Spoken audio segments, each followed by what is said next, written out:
மாற்றப்படும் என்று தெரிகிறது.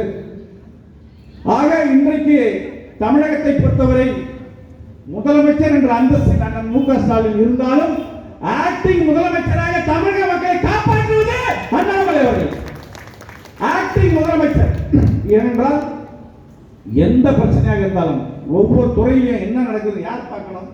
முதல்வர் பார்க்கணும். இந்த துறையில ஊழல் நடக்குது, இந்த துறையில மக்களுக்கு எதிரான விஷயம் நடக்குது, யார் பார்க்கற? முதலமைச்சருக்கு என்ன தெரியும்? என்ன பார்க்கிறாரு?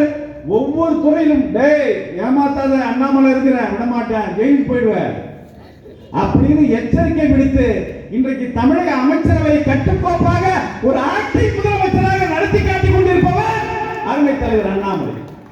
ஆக இதை மக்களிடையே நம்முடைய சொல்ல வேண்டும். மக்களுடைய பணத்தை சுரண்டுவதை தடுக்கக்கூடிய ஒரு தலைவர் பாஜக தலைவர் அருமை தலைவர் அண்ணாமலை இருக்கிறார். மக்களுடைய பணத்தை யார் திருடினாலும் அவர்களை கைது செய்து சிறையில் அடைத்து அவருடைய பணத்தை மீண்டும் மக்களுக்காக ஒப்படைப்பேன் என்று சொன்ன பிரதமருடைய கட்சி பாஜக. ஆக இனி நம்முடைய எதிர்காலம், நம்முடைய குழந்தைகளுடைய எதிர்காலம் நன்றாக இருக்க வேண்டும் என்றால் பாஜகவிற்கு தான் வாக்களிக்க வேண்டும். தமிழகத்தில் பாஜகவிற்கு ஒரு வாய்ப்பு அளிக்க வேண்டும். அருமை தலைவர் அண்ணாமலையை முதல்வராக மாற்ற வேண்டும் என்ற எண்ணத்தை மக்களிடையே கொண்டு போய் சேர்க்கக்கூடிய ஒரு சூழ்நிலையை நாம் உருவாக்க வேண்டும். மிக முக்கியமான விஷயம்.